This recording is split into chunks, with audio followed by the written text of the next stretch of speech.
Warning, this episode contains brain food that will lead to improved emotional and social intelligence.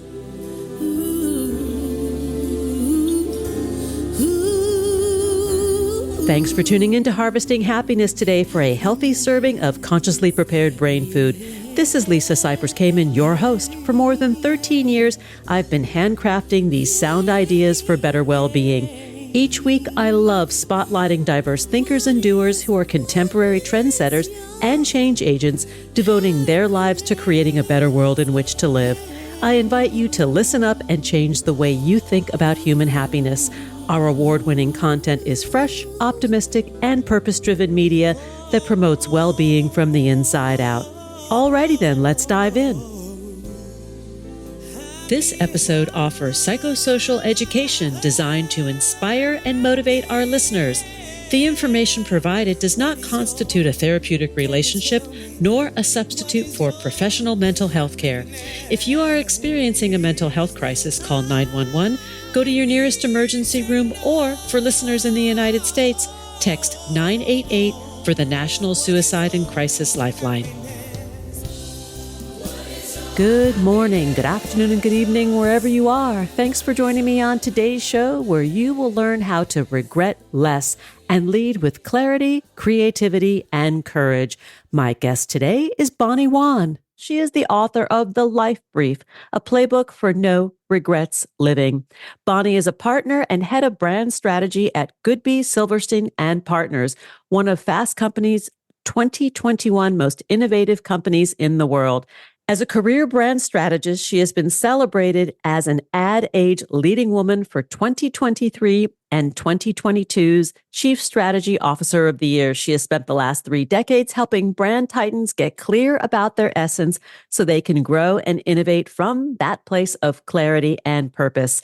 In 2010, during a crisis of meaning, Bonnie wrote a creative brief for her life, and The Life Brief was born. Her resulting life brief not only saved her marriage, but kicked off a decade of personal and professional adventure paved with unexpected twists and unimaginable gifts. Today, Bonnie teaches others how to get clear, get creative, and get courageous about living without regret through her keynote talks, workshops, and retreats, including South by Southwest, where she is at this moment, Jane Goodall's Global Hope Summit, and Gwyneth Paltrow's In Goop Health.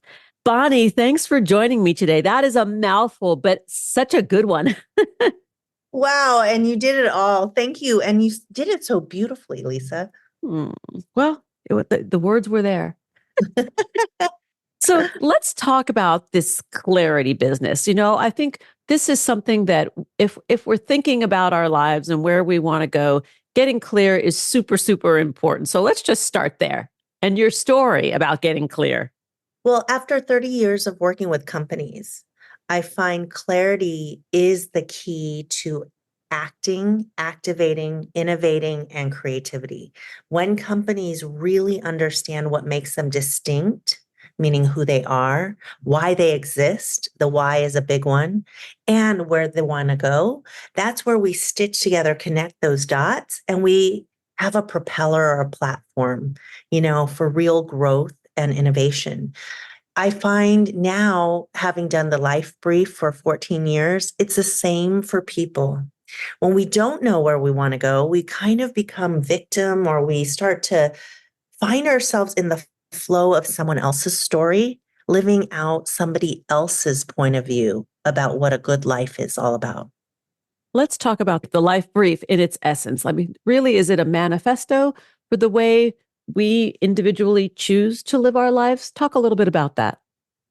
I call it a practice at the end of the day. Yes, it is also a method and a process, but I use the word practice intentionally because it gets easier the more you do it.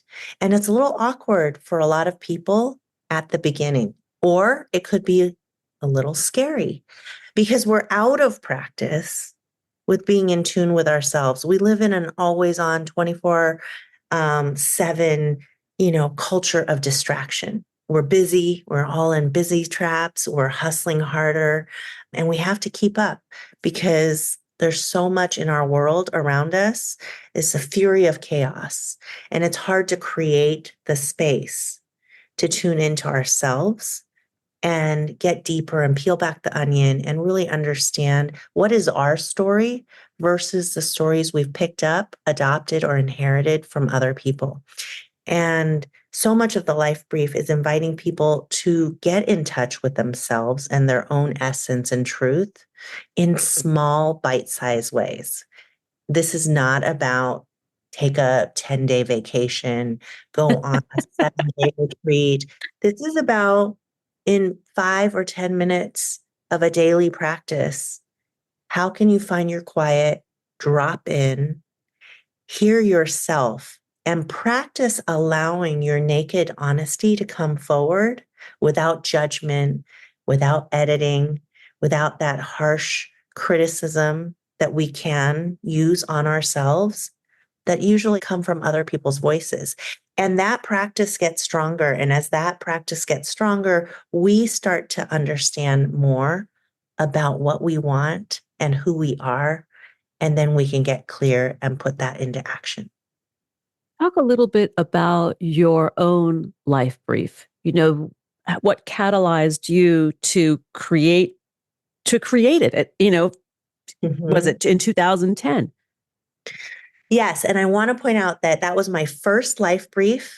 And I've written dozens and dozens more for every part of my life since. I'm a bit addicted to this practice or method. So it's not a one and done thing. But in 2010, I found myself in a personal ditch, a crisis of meaning in my life. I thought my marriage was broken. That was the story in my head.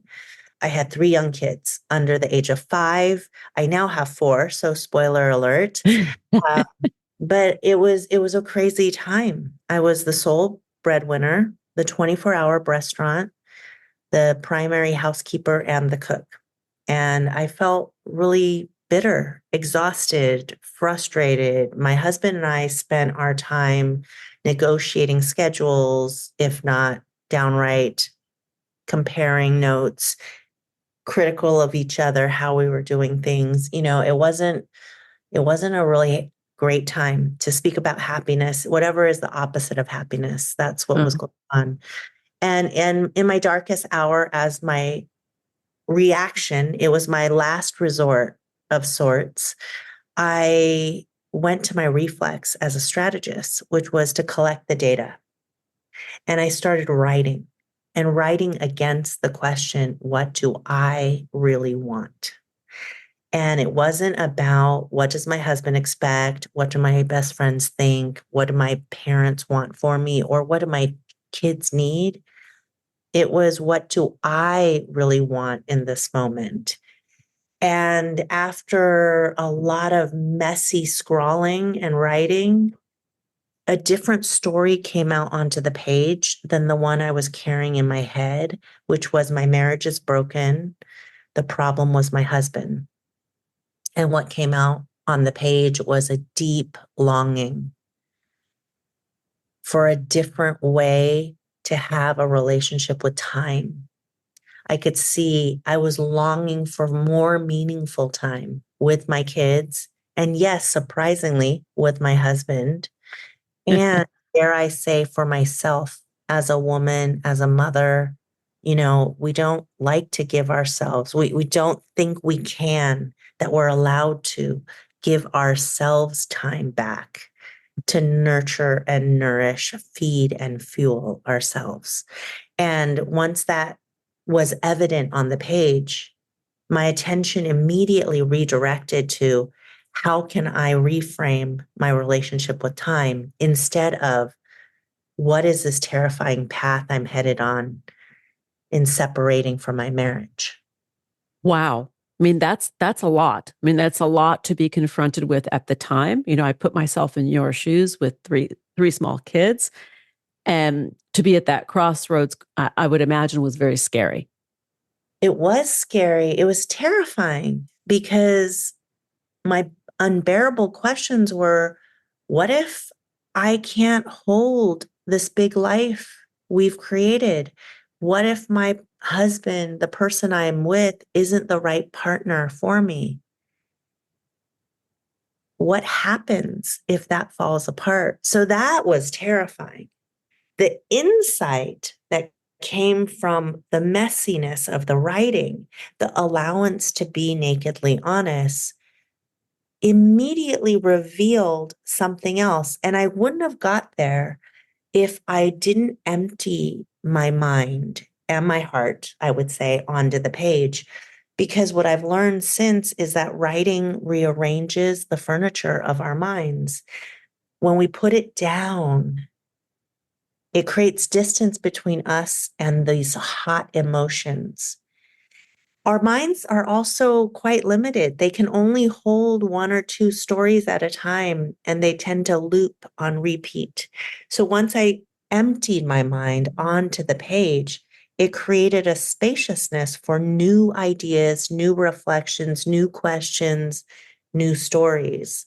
And in the distance, being in relationship with what had come out of me, I got to see through a new lens, new eyes, what was actually inside of me, which was a longing for time.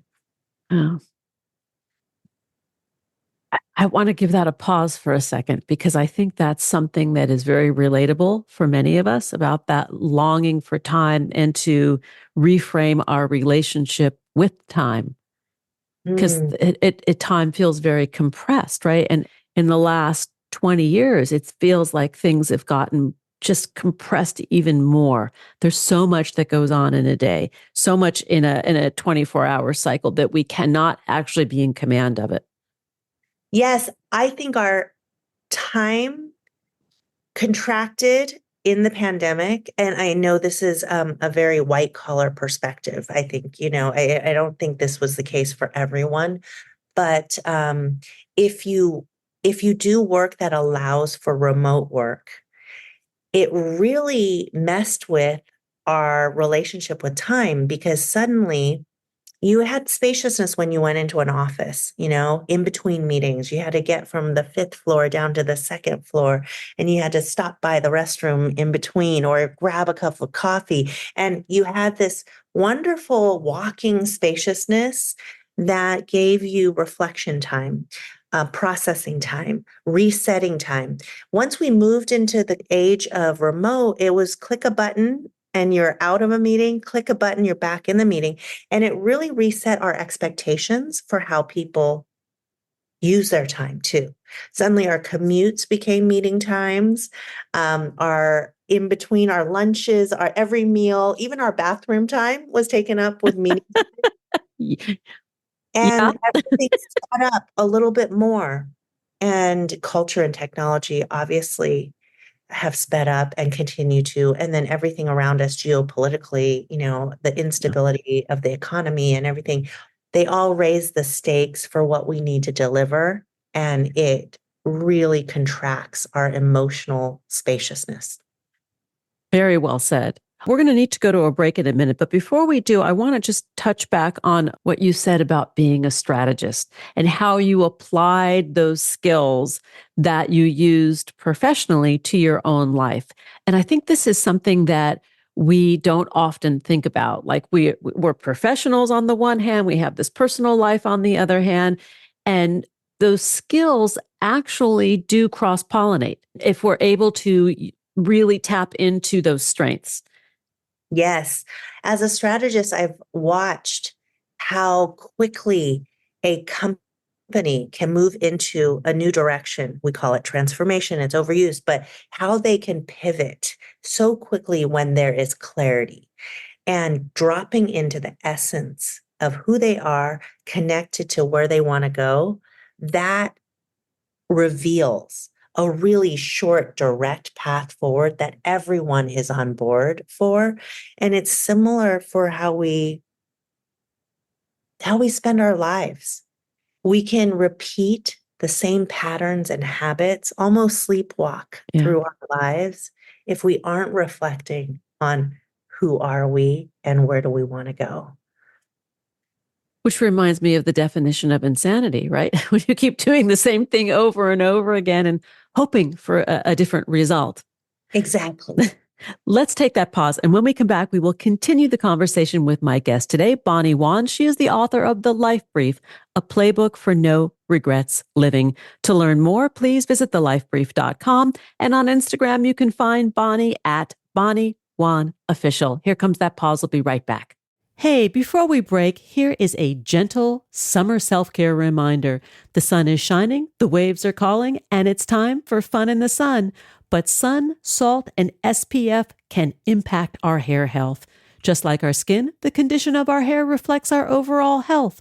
Both external and internal factors can impact the way our hair looks, feels, and grows. And that's why I use and love Nutrafol to help keep my strands strong. Nutrafol is the #1 dermatologist recommended hair growth supplement, with over 1 million people seeing thicker, stronger, faster growing hair with less shedding. Thinning is different for men and women, and that's why Nutrafol has 5 formulas for different lifestyles, including plant-based diets. These are tailored to what your hair needs based on biology to grow. Take their hair wellness quiz at Nutrafol.com for a personalized plan based on your specific root causes. Physician formulated with drug-free ingredients, Nutrafol supports healthy hair growth from within to multi-target the key root causes of thinning, including stress, hormones, environment, nutrition, lifestyle, and metabolism, all through whole body health. In clinical studies, 86% of women saw improved growth after taking Nutrafol for 6 months, and 72% of men saw more scalp coverage after 6 months. I've been using Nutrafol religiously for more than 2 years. Shedding has been significantly reduced. My hair is now thicker and healthier because of Nutrafol. Plus, some remarkable side benefits include better sleep, improved stress response, and a significant reduction of those pesky menopause symptoms, including hot flashes. No matter your lifestyle or stage of life, Nutrafol is a great solution that targets the root causes of thinning and supports hair growth from within. Building a hair growth routine is simple with Nutrafol through easy online purchasing. No prescriptions or doctor visits required. Free shipping and automated deliveries ensure you'll never miss a day, and you'll see results in 3 to 6 months. Get results you can run your fingers through. For a limited time, Nutrafol is offering our listeners $10 off your first month subscription and free shipping when you go to Nutrafol.com and enter the promo code HH. Find out why over 4,500 healthcare professionals and stylists recommend Nutrafol for healthier hair. Nutrafol.com, spelled Nutrafol.com, promo code HH. That's Nutrafol.com, promo code HH. Here comes that pause. We'll be right back. Research tells us that happiness is good for our health. Happy people live longer, are more productive, and make better partners, parents, and professionals. Want more sound ideas for better well-being? Check out our new bonus edition content, More Mental Fitness by Harvesting Happiness, available exclusively on Medium and Substack. One thing I know for certain, happiness waits for no one, and at times we all need a little support. To learn more about lifestyle management and mental fitness consulting services, please visit harvestinghappiness.com. And we're back, continuing the conversation with my guest today, Bonnie Wan. We're talking about how to regret less and lead with clarity, creativity, and courage. Let's return to the conversation. Bonnie, in the first segment, you shared your own story, your own journey beginning in 2010 when you recognized that you probably had a little burnout, right? Between all the obligations and commitments that you were making at the time to being a mom of 3 young kids, professional woman in your marriage where you started to have doubt, and then you getting into this life brief process for yourself, which I think is very inspiring for us as the witness today. Talk a little bit about how you used your strategic skills, which comes from your professional life, to tap into the art of distillation to bring yourself and us as seekers to change. Yes. Well, we started with the importance of putting everything out in writing or getting it out from inside of us and onto the page, because then we can meet it with curiosity and more questions, and we get to use it as clay. And that is the art of distillation. When you have all the threads or ingredients in front of you, now you get to examine it, sort it, separate it into what I call buckets. What is sacred and non-negotiable? What is just drama or distractions of the moment? You're having a feeling, you're having a mood. It's your mother's voice in the background or whatever else is coming out onto the page. It's the noise. And then there's the homework. It's the stuff that you just have to show up for because you've signed up for this role and responsibility, and it's neutral. We don't have to spend a lot of energy on it. Right. But when we dial into the sacred, the must-haves, the non-negotiables, that's where you find your life brief. And that's where you get to use that as the clay to get declarative. And what I mean by declarative is you take it to a feeling that I call yes feeling. Bleep alert. You want to take your brief to declarative statements, Yes. and you know it's declarative when you feel the declaration. It feels like an exclamation mark, or you feel it in your veins. It gives you goosebumps or a fire in your belly, maybe butterflies in your stomach. It's different for everyone. So part of the practice is getting to know when your body is speaking to you, when you're knowing or your intuition is screaming.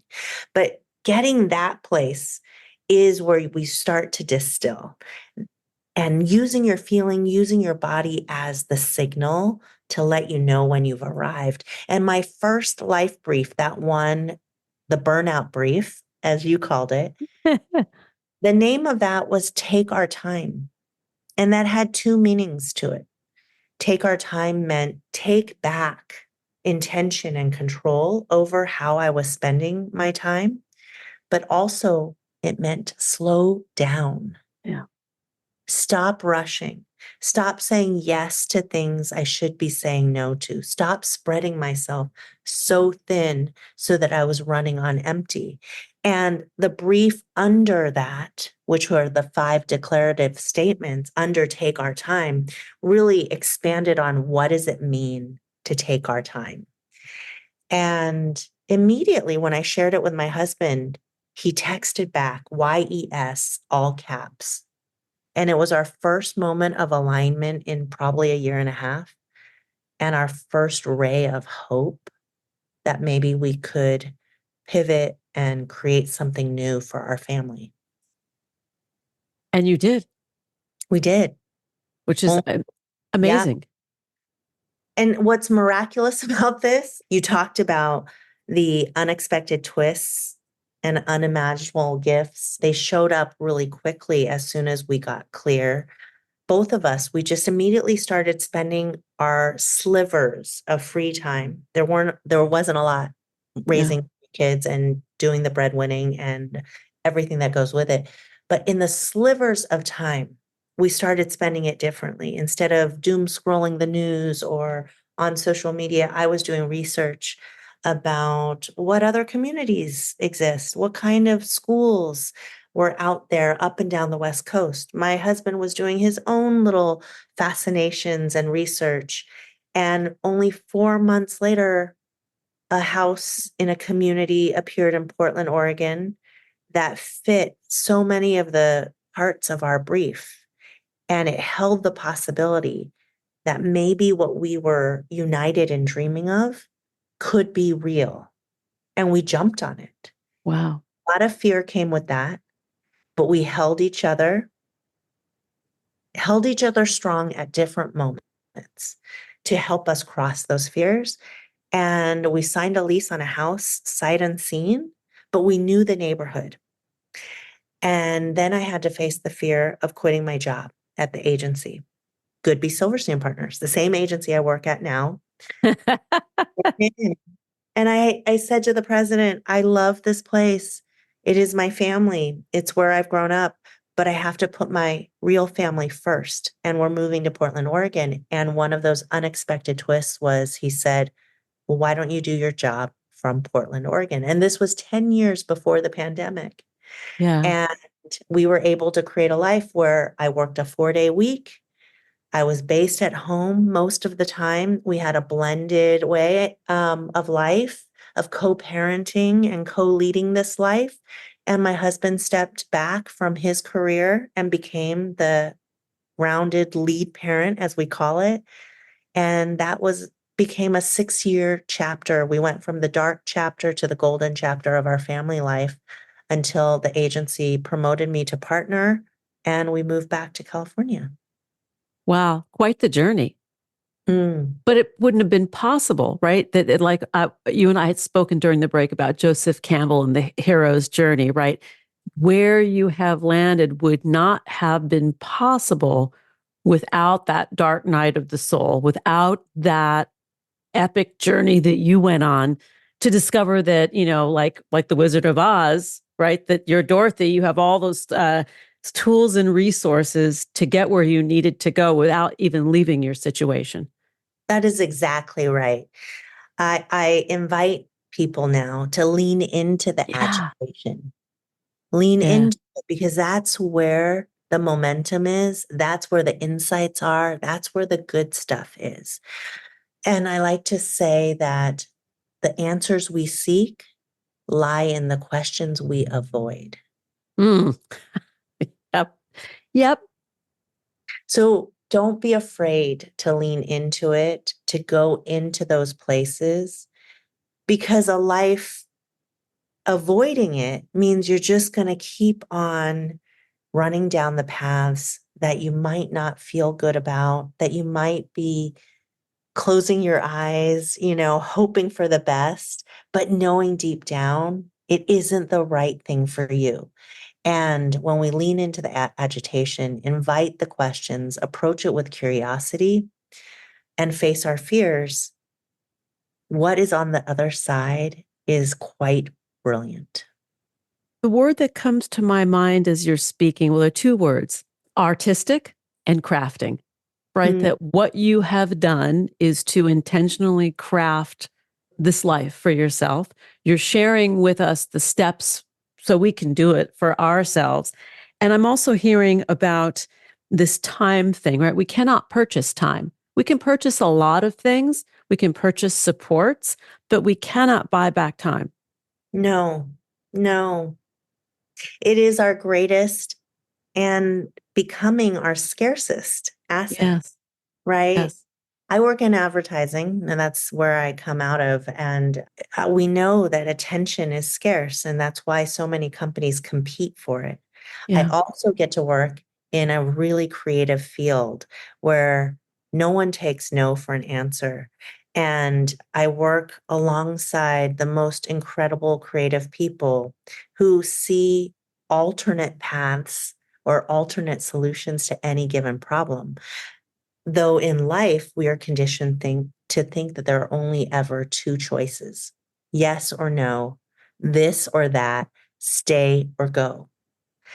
And I think what we discovered in that first life brief was, oh, wait, we can craft a whole new path Yeah. that is true to us. And it was really a golden chapter. I lived this beautiful golden chapter where everything we needed as a family was within one block of our house. I could Wow. go to San Francisco once a week, but that meant I got 5 days at home with my kids and my husband. And we had this beautiful blending of a life that was uniquely ours.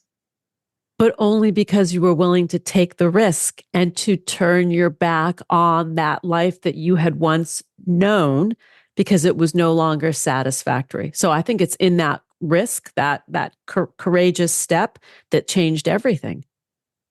Yes, and the previous life, we could have kept going, but I knew it was swerving towards a really unhappy place. I Yeah. mean, and I had to name it. We had to name it. But you're right. We had to take a look at it to see what was the real problem. And that aha, that the problem wasn't my husband, wasn't my marriage. It was actually our relationship with time, helped us get creative, get invigorated to reimagine what time could look like. Yeah, it's very inspiring and very exciting for those who are listening to feel as though we are trapped by time in our calendars, to understand that we really do have the power to make these changes and really recognize and pay attention to the fact that time is scarce. It's precious. The clock is only moving in one way, you know? Yes. And life can be brief, as we've learned over Yes. the last 10 years. Yes. Yes. Wow, Bonnie Wan, come back and hang out anytime. I love this conversation, and it sort of hits the pilot light of where all of us live and what we get to be in charge, right? I have a girlfriend, Kate. She says we are the CEOs of our own life. Yes. Gosh darn it. Well, she doesn't say it like gosh darn it, but that's what we're going to say on the show. Gosh darn it. I am We are the strategists of our lives. right. We're the strategist, the CEO, the map maker, the navigator, all of it. And I know your audience is going to want to know, but how did you do it? Because I know they're curious seekers who want the practical knowledge. And I really wrote the book and I broke it down into the tiniest of steps and the most practical and tactical of steps, though it's filled with the richness of story so that you can see all the ways, not just that I have used it in my life, but that other people have, so that you can see that there's also no right answer. There's no one way that this goes, but the hands-on practice is laid out and designed to be a step-by-step playbook. To get the template for one's own life brief, please visit thelifebrief.com, and you can find Bonnie on Instagram at Bonnie Wan Official. Once again, we're talking about the life brief, a playbook for no regrets living. Thank you, Bonnie. Thank you, Lisa. Thanks for joining us on Harvesting Happiness today. This is Lisa Cypers-Kamen on behalf of my guest, Bonnie Wan, wishing you kind thoughts, kinder words, and the kindest of actions. Until next time, remember, happiness is an inside job. Happiness is your inside job. Please go out and rock your day, and remember to be kind to one another. Want to take a deeper dive into sound ideas for better well-being? Check out our new bonus edition content, More Mental Fitness by Harvesting Happiness, available exclusively on Medium and Substack. Keep harvesting your own happiness anytime, anywhere from the comfort of wherever you are. Subscribe, listen, and share hundreds of downloadable episodes from wherever you get your podcasts. Connect with and follow us on most social media channels. To learn more about lifestyle management and mental fitness consulting services, please visit harvestinghappiness.com.